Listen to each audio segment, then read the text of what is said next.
السلام عليكم محبتي المشاهدين الكرام، وعدنا اليكم من جديد لبرنامجكم الاسبوعي ساهرون من علاقات واعلام قيادة شرطة محافظة ديالى. اسعد الله اوقاتكم اينما تكونون. مثل ما عودناكم نتجول بكل اسبوع باحد الاقسام والمديريات التابعه لوزاره الداخليه. اليوم احنا متواجدين في فوج طوارئ ديالى الثالث ضمن القاطع المسؤوليه في مدينة بعقوبة. اليوم حنزور السيد العميد عبد العزيز آمر فوج الطوارئ. حننزل الشارع، حنشوفكم كل الحالات السلبية والحالات الإيجابية وحسب تعليمات السيد معالي وزير الداخلية المحترم والسيد الوكيل الوزراء لشؤون الشرطة، وتوجيه وإشراف مباشر من لدى قائد شرطة محافظة ديالى اللواء على غريب الزبيدي بالاهتمام العالي بجميع المواطنين وفرض القانون في هذه المحافظة. أحبتي المشاهدين الكرام، تعالوا يلا. السلام عليكم. السلام عليكم. شلون سيدي؟ السلام عليكم. شلون الصحة؟ شو أخبارك سيدي؟ أمورك؟ الشرف بخير؟ الحمد لله. حياك الله. اليوم كادر قناة ساهرون اليوم حنتعبك، ولكن هذا واجب كل آمر فوج وضابط شرطه في وزاره الداخليه بالاهتمام العالي، يعني حسب تعليمات السيد معالي وزير الداخليه المحترم وجميع الساده الوكلاء، وتوجيه واشراف من لدى قائد شرطه المحافظه اللواء على غريب بالاهتمام العالي بكل المواطنين. الصوره الحقيقيه والصحيحه لما تبذله قواتنا الامنيه البطله من جهود في سبيل حفظ امن اهلنا، وخاصه في محافظة ديالى وخاصة ضمن قاطع المسؤولية مركز القضاء اللي هو قضاء بعقوبة. التوجيهات الأخيرة للسيد معالي وزير الداخلية المحترم والسيد وكيل وزارة شؤون الشرطة، المتابعة المباشرة للسيد ديالى المحترم، مستمرين بعملنا وإداء واجباتنا وحسب الخطة الموضوعة في كافة الأوقات لحفظ أمن محافظتنا العزيزة المواطننا الكريم في ضمن قاطع المسؤولية. مثل ما تفضلت يقع سوق بعقوبة الكبيرة وسوق بعقوبة القديم ضمن قاطع المسؤولية، مستمرين في عملنا ليلا ونهارا وخاصة في أوقات الذروة لبسط الأمن خاصة في المكان سوق بعقوبة. اليوم حنتعب السيد العميد عبد العزيز آمر فوج طوارئ ديالى ثالث، ولكن هذه رسالة واضحة نوجه لكم.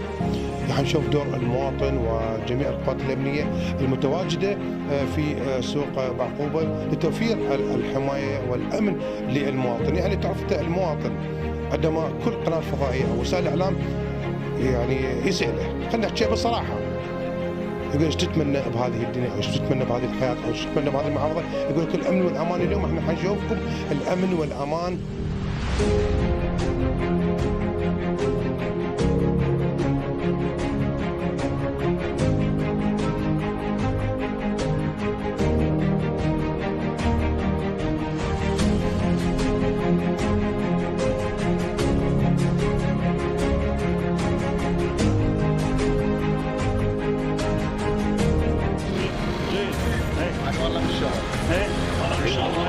إذن أحبتي المشاهدين الكرام، طبعا مثل ما عودناكم حننزل إلى سوق بعقوبة. نحن حاليا في داخل سوق بعقوبة، مثل ما قاعد تشاهدون القوات الأمنية متوزعة ضمن القاطع المسؤولية لفوج طوارئ ديالى الثالث. عكس الصورة الجيدة وفتح كافة الطرق أدى إلى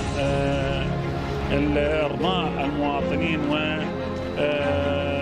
عكس الصورة الصحيحة من قبل مواطننا في مركز المحافظة لاستتباب الأمن ضمن قاطع المسؤولية. خلينا ندخل احنا داخل السوق، كلمة زميلي المصور. السلام عليكم. شلون الصحة؟ الشرف بخير؟ هسه مفتح من الصبح لليل لل 12 ما حد عادي. قبل من الاغتيالات والامور من يقدر يظل هيك وقت اصلا قبل شيء اكيد يختلف من الزمن اللي قاعد هسه. شو تقول السيد معالي وزير الداخليه والسيد قائد الشرطه والامر فوج وكل الضباط الموجودين؟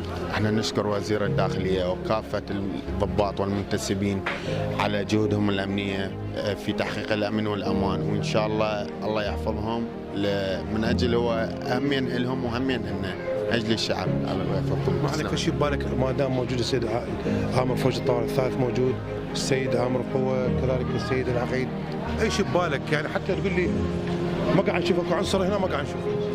لا الحمد لله واشكر متواجدين حماي، الحمد لله اشكر يعني ما كلامك امانه امام كل المشاهدين. لا دائما يقولون دياله وضحها القوات الامنيه قليلين بنقول كم. لا الحمد لله اشكر اصلا اغلاق السوق الحمد لله واشكر ما تأشرت اي حاله سرقه، وان اشر يعني وحده او اثنين بس كشيء عام الوضع امني جيد، ومثل ما تشوفون حضراتكم المتبضعين والسوق والانسيابيه تامه. شكرا يعني شكرا عزيزي. ولا تسمح لنا يعني كاميرا مفتوحه المباشر بالصوت والصوره نسال كل المواطنين هنا الموجودين. السلام عليكم، ان شاء الله بخير. احسك ضايج او ما بايع، اقول حتى احنا نشتري ما دام الضباط موجودين ويشترون ويسوي يعني احنا نريدك شوي تضحك. الحمد لله والشكر، الشغل خير من الله الحمد لله، والشغل مستمر والامان هم مستمر هنا، الفضل من الله. وضع الامان الامانه مستمره هنا وجدا يعني فخورين بهم، وما صار لا مشاكل لا ضرائب لا الامان، يعني من ناحيه الامان هنا يعني فول. يعني نحب ننوه لكل الساده المشاهدين ضباط وزاره الداخليه، كل قاده وزاره الداخليه، كل مدراء الافواج، كل امراء السرايا بالافواج ما يحتاج لهم اعلان ولا اعلام، ولكن هذا كواقع حال يعيشوه حياتهم اليوميه، توفير الامن والحمايه لكل المواطنين. يعني لحد هذه اللحظه احنا قاعد نتجول. حجي السلام عليكم، شلون الصحه؟ هلا شلون بخير؟ بزورك شوي ثواني شلون ايش اخبارك؟ الحمد لله على الله يسلمك. من اي منطقه جايه؟ من دور الباويه. شلون جيت هنا دخلت السوق شفت وضع وانتشار القوات الامنيه كله؟ ايه احكي لنا بصراحه شلون الوضع؟ لا زين ها؟ زين الوضع معك يعني ايه ماشي ايه راحتكم ايه خلاص فلوس لا عيني لا سلامتك عيني لا عيوني سلامتك عيني. يعني شلون نشوف الضباط الموجودين انتشار القوات الامنيه إيه. السوق يعني ايه يعني لا زين لا زينين تذكر ايام السوداء نقول عليه؟ ايه كان نتذكرها. السوق صعب شيء يفتح. اي والله نتذكرها اي والله. كان السوق يعزل من وقت. ايه بس السوق ليوان يتاخر. لا حسب وين يضل. والله تفتح 11 12. ايه 11 12 يضل. هذا شو يسموه؟ ها؟ شو يسموه هذا؟ يعني زين. الامن والامان. امن اي الاماني زين والله الاماني. كلامك اماني لكل المشاهدين لان عراقيه. ونسال الله يا رب ان شاء الله يعافيك يا ربي ويديمك لنا. نشكرك. يسلمك عيوني. شكرا جزيلا. احكي لنا بصراحه انا شفت اليوم كل الضباط الموجودين هنا بالسوق، شلون الوضع بالسوق؟ والله هي رحمه من الله والولد حافظين ليل ونهار، لو مو الله هم احنا هيك شيء.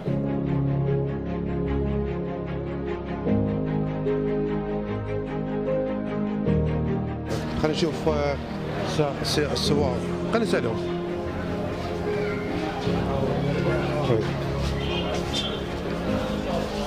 يعني السلام عليكم، شلون الصحة؟ إن شاء الله بخير. بما أنت يعني صاحب هالسياقة المحل إن شاء الله عامر بأهله وناسه، شلون نشوف انتشار القوات الأمنية هنا الموجودين أفواج الطوارئ، الوضع الأمني؟ والله الوضع الامني خير من الله. نعم. مبدئيا الوضع الامني خير من الله بجهود القوات الامنيه بالدرجه الاساس، جهود تواجدهم، جهود الجهد الامني اللي موفرينه، يعني شيء ما نقدر نوصفه حقيقه يعني. واحنا الحمد لله يعني مأمنين مطمئنين. حتى اذكر لك من المبادرات مالتهم الطيبه انه يعني اذا بالليل مرات اكو ابو محل يعزل يترك الكهرباء او ينسى الكهرباء منطفيه، فيخابرون على اللي عنده رقمهم يخابروه يجي يطفي الكهرباء، وطبعا يوفروا له الامن للامانه، يوفرون له الامن والحمايه، يجي انه يفتح المحل يطفي الكهرباء يعزل المحل براحته ويروح. ينسحبون كذلك ينسحبون. كان قبل مو احنا نعزم احنا اذا نحكي على قبل وهسه فهو انا من تواجدت بالسوق لحد الان ما شفنا اكو تقصير امني للامانه يعني. من تواجدت بالسوق من 2014 هذا المحل ولحد الان ابدا ماكو تقصير امني الحمد لله، يعني بجهودهم تعاونهم ماكو اي تقصير ان شاء الله.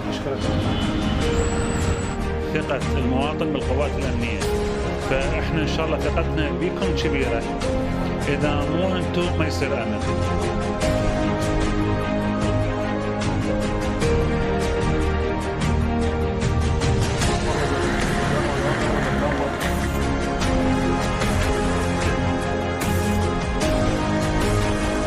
أيضا أنه الشغلة إن عمار أنه التوجيه الأخير للسيد قائد شرطة المحافظة المحترم بضرورة ضمان انسيابية سير الطريق قبل 3-4 أشهر، يعني حتى يسهل ويضمن وصول عجلات الأطفاء لأي مكان. تعرف سوق ومقتاض ومحلات تجارية، فالحمد لله والشكر قدرنا بمتابعة مباشرة مع كوادر البلدية الموجودة وضمن طاقم البلدية الموجود ضمن مركز المحافظة بفتح كافة الطرق بشكل صحيح لضمان وصول عجلات الأطفاء وطواقم الدفاع المدني لكافة المحلات وفي كل الأزقة وشوارع السوق. شوفي شلونك يوم؟ شو اخبارك؟ الى الحمد ان شاء الله بخير. بس تعبانه؟ يعني ما الشباب يمه الحمد لله والشكر. الحمد لله، الله يعافيك ان شاء الله. الله يعافيكم والله ينصركم والله يجازيكم بالخير. الحمد لله والشكر. الحمد لله. شلون يشوفون خير من الله الموجودين هنا في وجه الطوارئ؟ خير من الله والله يا ابي، خير من الله والله. ماكو بعد هالايام هاي شرطات راحت ان شاء الله. الله يهدي الجميع ان شاء الله. الهداوه الرحمانيه من الله. اي والله الحمد لله. اي والله. شو يقول هالوجوه الطيبه هاي للضباط؟ الله يزيدهم، الله يزيدهم والله يحفظهم باذن الله. الله يسلمك، الله يعافيك ان شاء الله. ترى ما اعرف احكي. الله يسلمك ان شاء الله.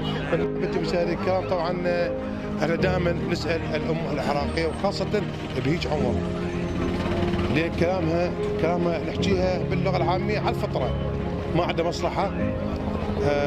يعني دعت لكل القوات الامنيه، الكل ضباط قيادة الشرطه دياله، الكل الموجودين هنا، يعني نرجع ونقول احنا رسالتها هي رساله اطمئنان وامان لكل اهاليتنا في محافظه دياله، ولكن نشوف احنا موجودين هنا ما شاء الله الحدائق يعني سياده العميد. نعم. ما شاء الله نقول عليه شلون نقول عليه عيد. الحمد لله والشكر. ايضا ننوه الى شغله انه تنسيق عالي مع كافه الاجهزه الامنيه الموجوده ضمن مركز المحافظه، النجده، المرور، الشرطه المحليه، الشرطه المشتركه، يعني كل مفاصل وزاره الداخليه واشراف مباشر من السيد قائد شرطه المحافظه. مثل ما اشوف يعني حضراتكم انه تم تقسيم الافرع بكل فرع خاص ذهاب واياب حتى لا يصير يعني زخم مروري، والعجلات يتم سيرها بكل انسيابيه في كافه الافرع. فوضعنا خطه بالتعاون مع مديريه مرور المحافظه لفتح الطرق المؤديه كل من ضمن اتجاهها لضمان عدم حدوث اي زخم. لا جيت في السوق يعني سيدي عزيز، يعني بما انت موجود هنا الله مركور بهذا السوق، دور المواطن يبلغ المواطن على الحالات او الاجسام الغريبه الموجوده هنا. نعم كمواطنين بتساعدين ويانا بشكل كامل، من تبليغ عن سرقات، تبليغ اشخاص غربة داخل السوق عليهم شيء، سياره مشكوك بامرها سواء مظلله او بدون ارقام او تجلب الانتباه دايما. المواطن دور كل القوات الامنيه. شوف لكم اصحاب محلات بيع الذهب، شوف لكم المواطنين، شوف لكم الام العراقيه جاوبتنا بصراحه وهي كلمتها كلمه بامانه هي تحكي على الفطره، وهذا ما يدل على توفير الامن والحمايه لهذه المحافظه المباركه. وكلمه اخيره لسياده العميد. شكرنا، تقديرنا، اعتزازنا لكل القائمين على هذا البرنامج لعكس الصورة الحقيقية لما موجود في محافظة ديالى وبالأخص مركز المحافظة. نتمنى نطلب من مواطننا التعاون أكثر إن شاء الله لمعالجة أي سلبية لا سمح الله. الحمد لله والشكر، الأمن مستتب والأمور ماشية بالشكل الصحيح. موفقين الجميع إن شاء الله. إذن أحبتي المشاهدين الكرام، شكر موصول إلى سيد معالي وزير الداخلية المحترم، ولا ننسى الدور الفعال إلى السيد الوكيل الوزارة لشؤون الشرطة.